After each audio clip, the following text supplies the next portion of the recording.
साथियों, आज मैं कुछ नहीं कहूंगा, केवल मैं एक ही बात कहूंगा। हमें वार्म अप करते हुए बहुत दिन हो गए।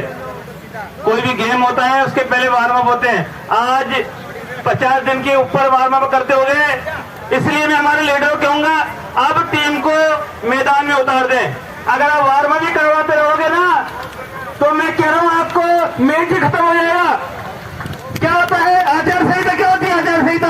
आचार संहिता तो इसका मतलब ये है कि तुम आंदोलन को आचार संहिता लगवाकर कुछ नहीं करवाना चाहते हो। मैं आपको स्पष्ट रूप से कहूंगा, जो भी कार्रवाई करनी हो तो तत्काल करें। 50 दिन हो गए, हमने खून भी दे दिया, हमने सब कुछ अनशन भी करवा लिया। क्या मतलब निकला उसका?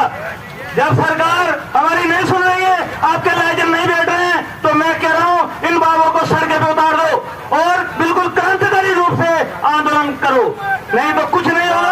और 2018 की तरह अब उनको खाली हाथ देना पड़ेगा साथियों। और मैं अपने वक्ताओं, अपने जो भी वक्त आते हैं, उनको मैं चेताना चाहता हूँ कि कोई भी ये नहीं कहे कि इस पंडाल के अंदर मुखबिर है। कोई मुखबिर नहीं है। मैं बिल्कुल कतई सहन नहीं करूंगा कोई मेरे पंडाल में कोई व्यक्ति बैठा हुआ है उसको कोई मुखबिर कहे। मैं इस बात का विशेष ध्यान रखे वक्ता, मैं सहन नहीं करूंगा, क्योंकि ये जो भी भीड़ इस गर्मी के अंदर बैठा हुआ है वो केवल बाबू के हित के लिए बैठा हुआ है। अपनी वाणी पर संयम रखे साथियों। ये जो बाबू बैठे हैं, ये गलतफहमी निकाल दें कि ये किसी व्यक्ति के पीछे बैठे हैं। ये राजस्थान राज्य मंत्रालय कर्मचारी के महासंघ के पीछे बैठे हैं, वरना बहुत सारे नेता आए और चले गए। आपने देखा होगा, प्रदेश अध्यक्ष आते हैं चले जाते हैं, महामंत्री आते हैं चले जाते हैं, लेकिन जो ये बैनर है ये हमेशा जिंदा रहता है साथियों। आज जो भी नेता है, कल जरूरी नहीं वो नेता है, लेकिन यह है कि जो इस पद में रहते हुए ईमानदारी से काम करेगा, उसको इस पद से हटने के बाद भी सम्मान मिलेगा साथियों।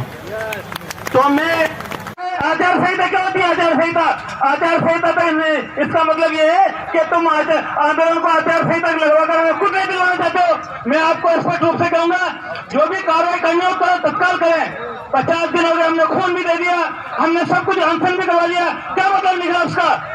जब सरकार हमारी नहीं सुन रही है, आपके लाइजन नहीं बैठ रहे हैं, तो मैं कह रहा हूं इन बाबों को सड़क पे उतार दो और बिल्कुल क्रांतिकारी रूप से आंदोलन करो, नहीं तो कुछ नहीं होगा।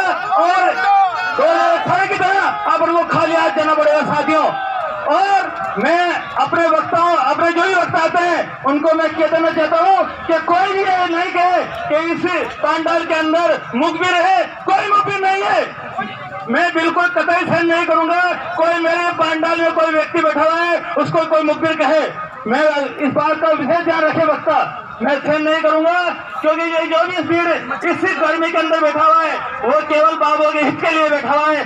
अपनी वाणी पर संयम रखे साथियों। ये जो बाबू बैठे हैं, ये गलतफहमी निकाल दें कि ये किसी व्यक्ति के पीछे बैठे हैं। ये राजस्थान राज्य मंत्रालय कर्मचारी के महासंघ के पीछे बैठे हैं, वरना बहुत सारे नेता आए और चले गए। आपने देखा होगा, प्रदेश अध्यक्ष आते हैं चले जाते हैं, महामंत्री आते हैं चले जाते हैं, लेकिन जो ये बैनर है ये हमेशा जिंदा रहता है साथियों। आज जो भी नेता है, कल जरूरी नहीं वो नेता है, लेकिन यह है कि जो इस पद में रहते हुए ईमानदारी से काम करेगा, उसको इस पद से हटने के बाद भी सम्मान मिलेगा साथियों। तो मैं केवल पूरी जो महापड़ाव के नीचे पब्लिक बैठी हुई है, नीचे बाबू लोग बैठे हुए हैं, जो महापड़ाव पे यहाँ नहीं आकर घर पे बैठे हुए, वो भी हो सकता है किसी वजह से नहीं आ रहे हो, जो 10 तारीख से जो लेके सामने अवकाश में बैठे हैं, उन सब की ओर से मैं आप लोगों को, मंच पे हमारे पदाधिकारी हैं, उनसे मैं निवेदन करूंगा कि आप 1-2 दिन में जो भी करना है वो करें, या बिल्कुल हम स्पष्ट रूप से कहते हैं। आज ये नहीं कि 2 दिन पंडाल भर दो, 3 दिन पंडाल भर दो। अगर नहीं हो रहा है तो स्पष्ट करो कि हमारी लाइजन नहीं बैठ रही है, आप बैठ रहे हो, हम लड़ रहे हैं, संघर्ष कर रहे हैं। ये बिल्कुल झूठी बात नहीं, जो कहना स्पष्ट करो।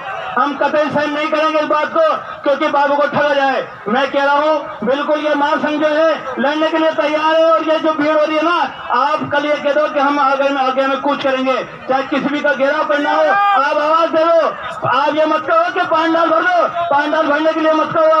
आप ये कहो कि साथियों आवाज हो चुका है जिनका, आप आ जाओ महापड़ाव पे और हम यहाँ से कूच करेंगे फलानी जगह।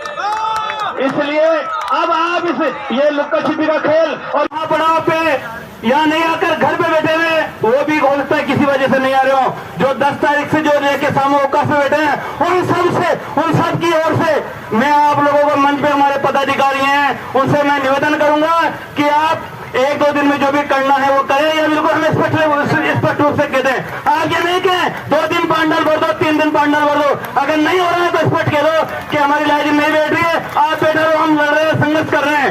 ये बिल्कुल झूठी बात नहीं, जो कहना है स्पष्ट करो। हम कतई सहन नहीं करेंगे इस बात को, क्योंकि बाबू को ठगा जाए। मैं कह रहा हूँ बिल्कुल ये महासंघ जो है लड़ने के लिए तैयार है, और ये जो भीड़ हो रही है ना, आप कल ये कह दो कि हम आगे में कूच करेंगे, चाहे किसी भी का घेराव करना हो, आप आवाज दे लो।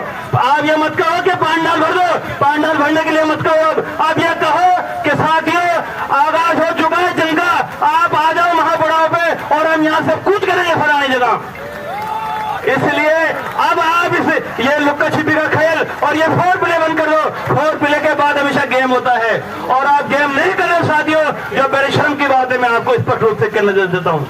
और हमारे जो क्रांतिकारी साथी बैठे हुए हैं, इनका सम्मान करो साथियों, यही हमारी ताकत है। इसी के साथ धन्यवाद, और मेरी इस बातों पर बिल्कुल विश्वास दे रखते हुए आप बिल्कुल 1 दिन महापड़ाव, 1 दिन पांडाल भर दो, 2 दिन पांडाल भर दो, इस जो गाने को बंद करो। या हम गाना और आज कैरेक्टर के लिए नहीं आए, हम हमारे संघर्ष के लिए आए साथियों। धन्यवाद, और इसी के साथ